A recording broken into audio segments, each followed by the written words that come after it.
कृषि वन कर्मचारी को तुरंत देवें। रात में निकलना यदि आवश्यक हो तो मशाल जलाकर झुंड में निकले।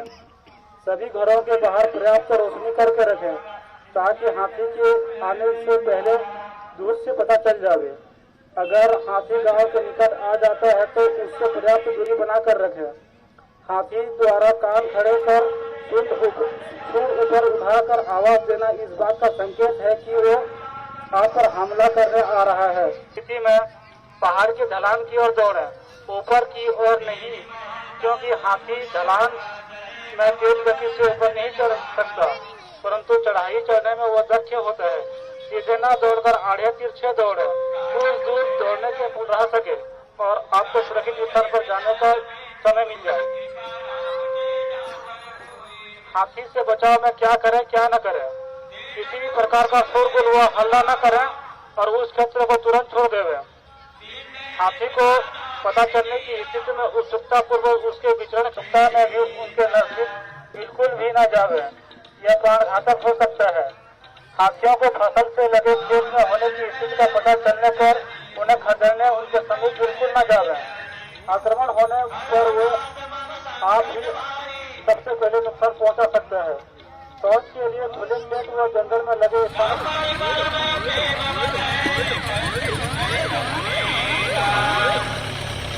वीडियो बना रहे हैं।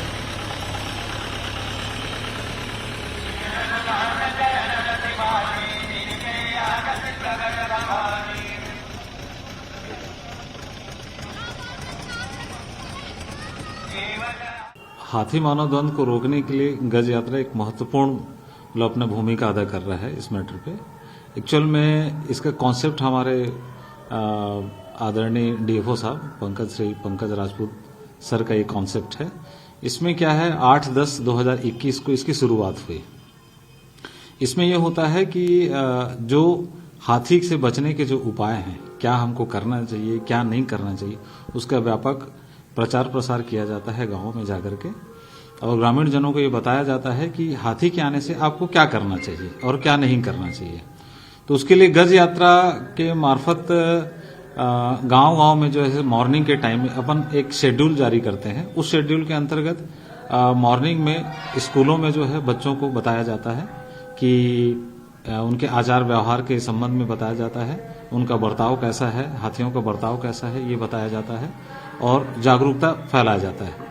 फिर उसमें सेकंड सेशन में ये होता है कि कोई हाट बाजार हम चूज करते हैं और वहां पर पॉम्पलेट के माध्यम से लोगों को प्रचारित करके बताते हैं कि इस क्षेत्र में अगर हाथी आए तो आपको क्या करना चाहिए। ये हाट बाजार का प्रोग्राम है। फिर उसके बाद फिर शाम का एक प्रोग्राम होता है जिसमें मूवी दिखाते हैं।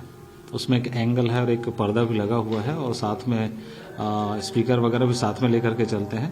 तो शाम रात का जो है एक प्रोग्राम होता है जिसमें मूवी दिखाते हैं मोर संगवारी करके। तो लोगों को इस तरह से जागरूक किया जाता है और गज यात्रा इसमें बहुत महत्वपूर्ण भूमिका अदा किया है। अभी तक महासमुंद जिले में 8,910 गांवों को जो है हमने कवर किया है और लगभग 23,000 से ऊपर गांव के लोग जो है इससे लाभान्वित हुए हैं। जब से गज यात्रा शुरू हुआ है तब से लेकर के अभी तक लगभग 2.5 साल हो गया। दुर्भाग्य से एक घटना घटी थी बसना में, उसके अलावा जो है एक भी ऐसा घटना नहीं घटा जो हाथी से संबंधित हो। तो इसकी भूमिका तो बहुत महत्वपूर्ण है और राजपूत सर का जो है हमेशा मार्गदर्शन रहा है इसको किस तरह से अपने को करना है, क्या करना है, कैसे करना है, और वो शेड्यूल बराबर जो है लगा करके रखते हैं कि जहां पे जैसे ही हमको ये पता लगता है कि फलाने जगह हाथी का मूवमेंट है तो तुरंत इस गज यात्रा को उस एरियाज में घुमाना शुरू करते हैं। तो लोगों को पहले से ही पता लग जाता है कि नहीं इस एरिया में जो हाथी आए हुए हैं तो हमको क्या करना चाहिए क्या नहीं करना चाहिए। जैसे लोगों को पास आने से रोका जाता है, पॉम्पलेट्स जो है दीवारों पे चिपका दिए जाते हैं, लोगों को बार बार समझाया जाता है। सबसे जैसे ही 8% हमको पता लगता है तो सबसे पहले कोटवार के माध्यम से मुनादी कराते हैं, अन्य जगह हाथी आया है आप जंगलों पे ना जाए, ना खेत में जो है अकेले ना जाए, हाथी आ गया है। फिर उसके बाद हमारी गज यात्रा की टीम पहुंचती है, वो पूरा प्रचार प्रसार करती है। बीच में एक पिथौरा में भी एक दैताल हाथी जो उड़ीसा से आया हुआ था, उड़ीसा में 3 लोगों को मार करके वो यहाँ आया हुआ था, उस समय मैं पिथौरा में था। और हमारी जो ये गज यात्रा की टीम थी और जो गाड़ी थी ये बराबर वहां पे गश्त कर रही थी दिन रात, लोगों को बता रहे थे। तो वहां पे एक हफ्ता रुका। एक हफ्ता रुकने के बाद जैसे ही वो बलौदाबाजार डिवीजन में प्रवेश किया, वहां फिर एक जो है कैजुअलिटी हो गया एक आदमी का। फिर कुछ दिन वहां रहने के बाद फिर वो वापस आया और सेम उसी जगह कंपार्टमेंट 258 या 259 ऐसा कुछ है, वहां वो लगभग 20 दिनों तक था और अकेला सिंगल था। और हम लगातार उसके पीछे जो है लगे रहे और गज यात्रा को घुमा रहे।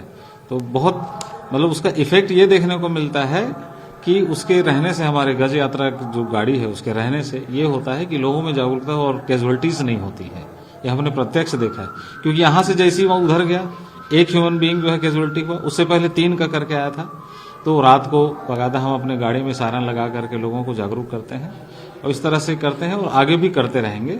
और उम्मीद है अब हम अपनी तरफ से फॉरेस्ट डिपार्टमेंट और श्री पंकज राजपूत सर के मार्गदर्शन में गज यात्रा को लगातार चलाते रहेंगे। जहां जहां भी इफेक्टिव एरियाज होंगे उसको देखेंगे और समझेंगे और लोगों को भी समझाएंगे। बस इतना सा है। और बताइए, और अभी कितने गांव कवर करने हैं अगर अंदाजन बात करें? अंदाजन महासमुंद जिले में इफेक्टेड एरियाज में सिरपुर वाला एरिया ज्यादा था, महासमुंद रेंज, और एक पिथौरा भी आया था। उस हाथियों के मूवमेंट देखने को मिला था। बसना में अभी बसना और सरायपाली का जो अभ्यारण्य वाला जो क्षेत्र है उसमें हाथियों का मूवमेंट जो है ज्यादा देखने को मिल रहा है। तो हम जो है सरायपाली के जो अभ्यारण्य से लगे हुए पूरे गांव को, जिसमें से कुछ गांव को हमने कवर कर लिया है, लगभग 15 से 20 गांव कवर हो चुके हैं पहले। और एक उड़ीसा का एक दूसरा सीमा है जो बलौदा सर्कल आता है सरायपाली रेंज का, वो उधर से भी हाथियों का मूवमेंट पता चलता है। तो वो उस एरियाज में हम 4-5 गांव को कवर किए थे। फिर इलेक्शन का टाइम आ गया, आचार संहिता हो गया तो रुका हुआ था। अब हम वहीं से फिर से शुरू करेंगे। तो ये मान के चलिए कि बसना हो गया और सरायपाली रेंज के पूरे जो गांव हैं उसमें सभी गांव में जो है इसको कवर करेंगे, पूरे दोनों ब्लॉक में।